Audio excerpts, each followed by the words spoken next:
সূরা নাহলের ৪৯ নং আয়াতে আল্লাহ তাআলা বলেছেন,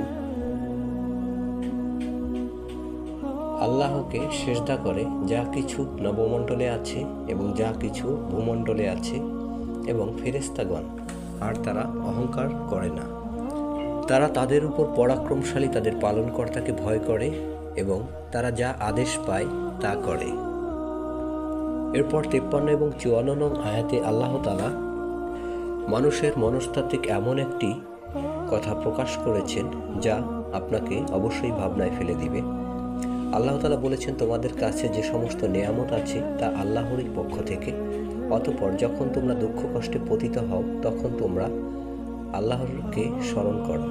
এরপর যখন আল্লাহ তোমাদের দুঃখ কষ্ট দূরীভূত করে দেন তখনই তোমাদের একদল স্বীয় পালনকর্তার সাথে অংশীবাদ সাব্যস্ত করতে থাকে বা তার পালনকর্তার প্রদান অস্বীকার করতে শুরু করে।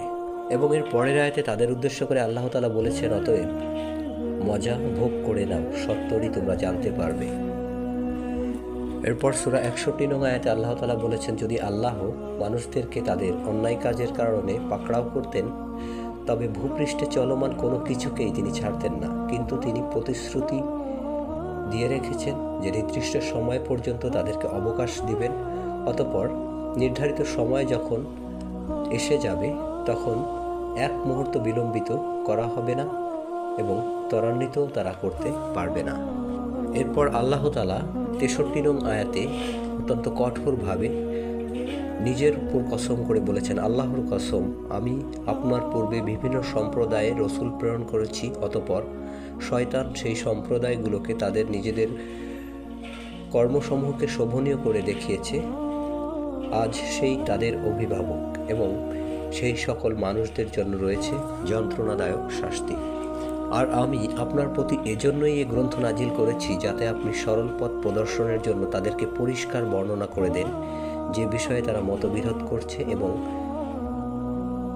ঈমানদারদেরকে ক্ষমা করার জন্য।